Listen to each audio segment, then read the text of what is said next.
Les informés de l'écho, tous les samedis à 7h06 sur France Info avec vous, Emmanuel Cuny. Bonjour. Bonjour à tous. Nos informés ce matin, Jésabelle Coupé-Soubeyran, bonjour à vous. Bonjour. Économiste, conseillère scientifique à l'Institut Veblen pour les réformes économiques, et Philippe Trainard, bonjour. membre du Cercle des économistes. Bonjour à vous, professeur titulaire de la chaire d'assurance aussi au CNAM, le Conservatoire national des arts et métiers.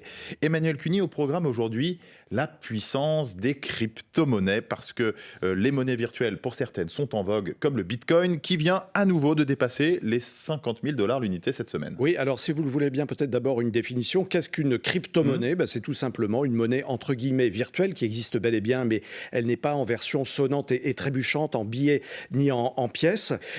Au plus haut depuis 2 ans, le Bitcoin, semble bel et bien parti vers de nouvelles ascensions. Il faut savoir quand même que, indépendamment de ne pas avoir de valeur sonnante et trébuchante, comme je le disais, le Bitcoin n'est pas du tout régulé par les grandes banques centrales. On va voir quel problème cela peut poser. Alors, oubliez les récents scandales, les déboires de certains investisseurs qui ont tout perdu il y a quelques années en l'espace de quelques minutes. Tout simplement, va-t-on vers une nouvelle ère monétaire ? Aux États-Unis, en tout cas en novembre dernier, Binance, qui est considéré comme la première plateforme mondiale d'échange de cryptoactifs, eh bien Binance a passé un accord avec les autorités de régulation américaines. Et je vous propose d'écouter un rappel du contexte par la secrétaire américaine au Trésor, Madame Janet Yellen. Binance permettait à des acteurs illicites d'effectuer librement des transactions, soutenant ainsi des activités allant des abus sexuels sur les enfants aux stupéfiants illégaux, en passant par le terrorisme dans le cadre de plus de centaines de milliers de transactions. Voilà, donc cette remise dans le contexte par Janet Yellen, qui a d'ailleurs présidé également la Réserve fédérale américaine. Elle est aujourd'hui l'équivalent de notre ministre de l'économie aux États-Unis. Madame Yellen, qui oublie quand même, parmi les griefs, de préciser que pas mal de partis politiques sont financés aux États-Unis à travers le Bitcoin. Enfin, ça, alors, à travers les crypto-monnaies, c'est un autre sujet. Donc, si les grandes banques centrales, effectivement, voient d'un mauvais œil ces monnaies alternatives, eh bien, est-ce que nous, Européens, est-ce que les Français, on peut utiliser ce Bitcoin et ces autres crypto-monnaies pour investir notre abondante épargne, centaines de milliards d'euros, je rappelle. On va voir ça dans un très court instant, mais peut-être d'abord, je me tourne vers vous, Jésabelle Coupé-Soubeyran, expliquer pourquoi, on sait que les cours sont très volatiles dans les crypto-monnaies, mais pourquoi le Bitcoin atteint à nouveau un cours très très élevé, au-dessus de 50 000 $ l'unité. Moi, je vois au moins 3 raisons. Il me semble qu'il y a une raison macro, une raison plus technique et puis une raison institutionnelle. Alors la raison macro, c'est lié, me semble-t-il, à l'incertitude sur l'évolution à venir des taux d'intérêt. Si on remonte un tout petit peu en arrière, la bulle crypto, elle s'est formée pendant la crise sanitaire, quand les liquidités des banques centrales coulaient à flot.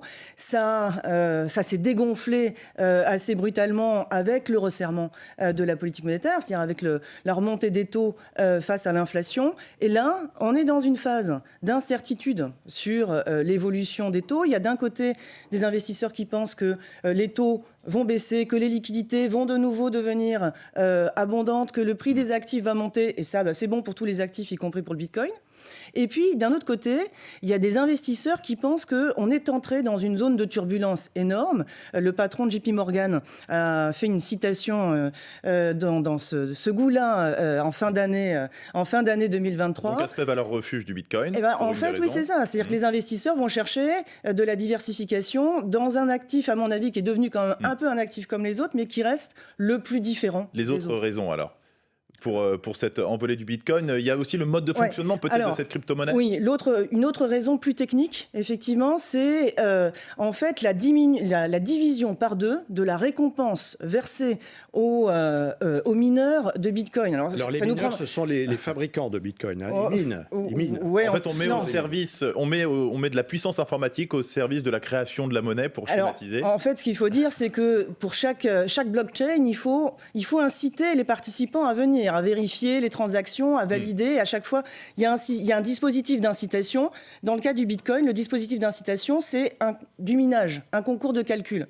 Et en fait, tous les 4 ans, eh bien, la récompense du gagnant du concours de calcul est divisée par 2. C'est cette récompense qui met en circulation des nouveaux bitcoins.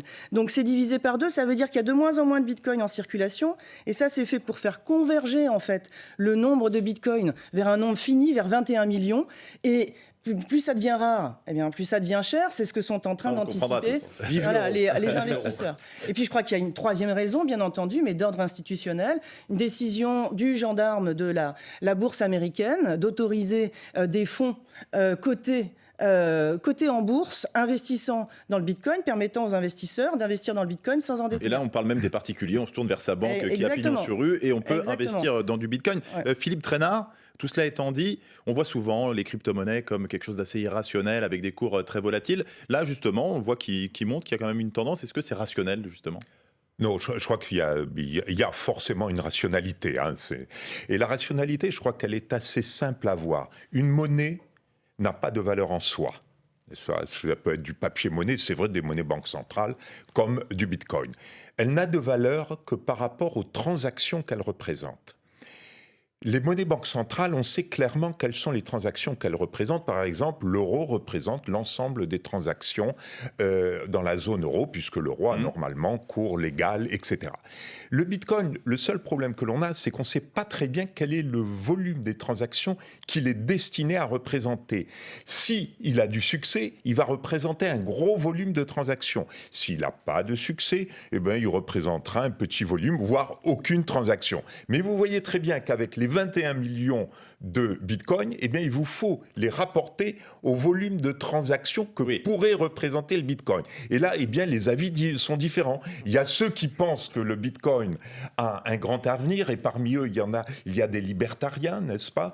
Des personnes qui pensent que, justement, l'intérêt du Bitcoin, c'est qu'on a dit qu'il ne dépasserait pas 20 millions d'unités, alors que les banquiers centraux, eh bien, avant les élections, ils sont capables de créer de la monnaie et puis qu'ils ne dépendent et de tromper simplement d'un algorithme très complexe. Ils ne dépendent que d'un algorithme. Donc pour eux, c'est quelque part une sorte de monnaie idéale, une monnaie de confiance. Alors Emmanuel Cuny, tout cela étant dit, est-ce que c'est avantageux ou alors est-ce que c'est dangereux, comme peuvent le faire les Américains, de placer son épargne dans ces crypto-monnaies, et là en l'occurrence dans le Bitcoin ? Il y a des risques. On a parlé de la volatilité, c'est-à-dire que ça peut flamber comme descendre très, très, très rapidement. Il y a une année qui est marquante, c'est 2022, où là il y a eu quand même des faillites en cascade, notamment le scandale FTX. C'est un fonds d'investissement qui a mis carrément la clé sous la porte. Et les investisseurs ont tout perdu. Ah bah oui, évidemment. Alors Philippe Trainard en parlait il y a quelques instants. C'est aussi un objet de contournement peut-être par les altermondialistes, comme on dit, qui veulent chercher des voies différentes. Ça peut être un objet politique pour contourner les monnaies traditionnelles des États, et ça, les grandes banques centrales y sont très attentives. Et puis la question de l'environnement, parce que créer du Bitcoin, ce sont les blockchains dont parlait Jésabel Coupé-Soubeyran, ce sont de puissants ordinateurs. Au nom de la transition écologique aujourd'hui, investir dans le Bitcoin, c'est vraiment contre-productif. On va voir dans un très court instant, justement, quels sont les risques, très, très concrètement, si on nous propose d'épargner dans le Bitcoin ou pas. Avec vous, les informés de l'Écho, c'est juste après le fil info, à 9h50, Sophie Echen. L'Occident dénonce la responsabilité de la Russie dans la mort d'Alexeï Navalny, le principal opposant à Vladimir Poutine, purgeait une peine de 19 ans de prison dans une colonie de l'Arctique. Des rassemblements pour lui rendre hommage ont eu lieu hier soir dans plusieurs pays, y compris en Russie, où une centaine de personnes ont été arrêtées. Après Paris et Berlin, Volodymyr Zelensky retourne en Allemagne aujourd'hui, à Munich, pour la conférence sur la sécurité. Hier, le président ukrainien a signé un accord avec Emmanuel Macron. Paris s'engage à fournir jusqu'à 3 milliards de dollars supplémentaires à Kiev cette année. Donald Trump va faire appel de sa condamnation à une amende de 355 millions de dollars pour fraude financière au sein de son empire immobilier. Il a également interdiction de gérer des entreprises dans l'État de New York pendant 3 ans. L'ancien président américain dénonce une instrumentalisation. Et puis les Bleus du water-polo vont tenter de décrocher une médaille pour la première fois en championnat du monde. Petite finale en ce moment contre l'Espagne aux mondiaux de natation au Qatar. Pour l'instant, les Espagnols sont devant 4-1. France Info. Les informés de l'Écho, Emmanuel Cuny, Jules Deguis. Et nous parlons toujours des crypto-monnaies dans les informés de l'Écho avec vous, Emmanuel Cuny, avec nos invités, Jésabel Coupé-Soubeyran, et avec vous, Philippe Trainard. Le Bitcoin qui dépasse à nouveau les 50 000 $, même si je crois que le dernier cours d'aujourd'hui, c'est un tout petit peu en dessous, mais donc on l'a vu, ça monte, ça baisse. Faut-il s'en inquiéter ou alors se réjouir de cette hausse de cette crypto-monnaie ? Alors on verra dans les prochains jours, peut-être les prochaines heures, les prochaines semaines, quel niveau aura ce Bitcoin. Mais comme je le disais tout à l'heure, effectivement, si les banques centrales sont très attentives à ces mouvements. Elles ne régulent rien pour l'instant. Et stratégie de contournement, la Banque centrale européenne, justement, est en train de travailler à ce qu'on appelle un euro numérique pour permettre aux Européens de faire des transactions sur le net. Ça permettrait de valider en quelque sorte et d'avoir une crypto-monnaie qui est régulée officiellement, ce qui n'est pas encore le cas aujourd'hui. Alors on le citait également tout à l'heure, aux États-Unis, la SEC, c'est l'équivalent de notre autorité des marchés financiers en France. Eh bien, la SEC vient de donner son feu vert à l'introduction en bourse à New York de fonds d'investissement, notamment BlackRock, qui peuvent vous proposer d'investir en crypto-monnaie sur la place financière américaine. La question est de savoir, est-ce qu'on va y venir en Europe ? Et ça, Philippe Trénard, comment on l'interprète justement, cette autorisation aux États-Unis ? C'est que dans un sens, c'est pas si terrible si on l'autorise, ou alors c'est les États-Unis, de toutes les façons, on autorise beaucoup de choses. Je crois que l'un des soucis qu'avait le régulateur américain, c'était d'abord l'utilisation qui peut être faite de cette monnaie, et notamment les utilisations illégales. Et là, il faut bien voir que le Bitcoin n'est pas d'autres crypto-monnaies. Certaines crypto-monnaies sont systématiquement utilisées pour faire des trafics, n'est-ce pas, divers, on ne va pas les décrire, alors que le Bitcoin paraît beaucoup plus stable. De fait, il n'a pas l'intérêt qu'ont les autres crypto-monnaies qui intéressent les trafiquants de drogue, etc., qui présentent des garanties en termes d'actifs. Alors, ceci étant, faut-il investir son épargne ? Je crois, bien que très volatile et très risqué, c'est quand même 10 à 20 fois plus volatile qu'une obligation, hein.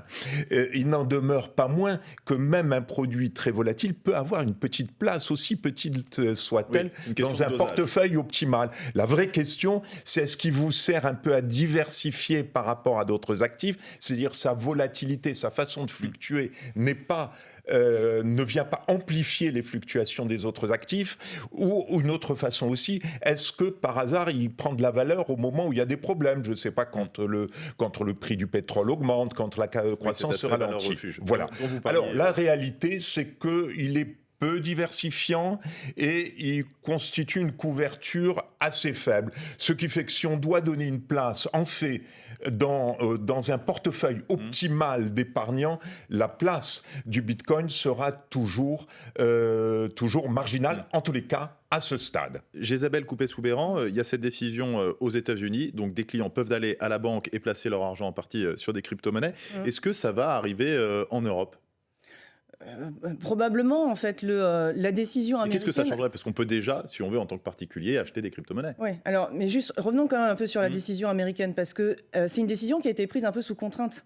C'est une décision qui a été prise à la suite, en fait, d'une autre décision, celle d'une cour d'appel, qui a jugé infondée la décision du gendarme américain de retoquer la cotation en bourse de fonds d'investissement investis en Bitcoin. Donc, c'est une décision qui s'est presque imposée en fait aux gendarmes américains. Il se passera peut-être à peu près la même chose en Europe. En fait, alors. On peut évidemment y voir un danger si on considère en fait ces actifs comme des actifs dangereux.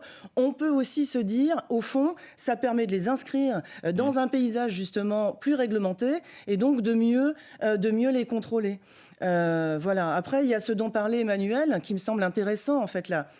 Je pense que la meilleure riposte des banques centrales aux crypto-monnaies privées, c'est la mise en place de crypto publiques, de monnaie numérique de banques centrales. C'est extrêmement paradoxal dans la mesure où l'attrait de cette monnaie, c'est justement qu'elle n'est pas surveillée, qu'elle est décentralisée et qu'elle n'a pas de rapport avec des institutions. Donc est-ce que une telle monnaie peut avoir du succès ? C'est pour ça que les promoteurs de crypto détestent les monnaies numériques de banques centrales, parce qu'ils voient en quelque sorte leur projet récupéré par les institutions qu'ils détestent. Donc évidemment, ils n'aiment pas ça, mais il faut voir l'intérêt de la société dans tout ça.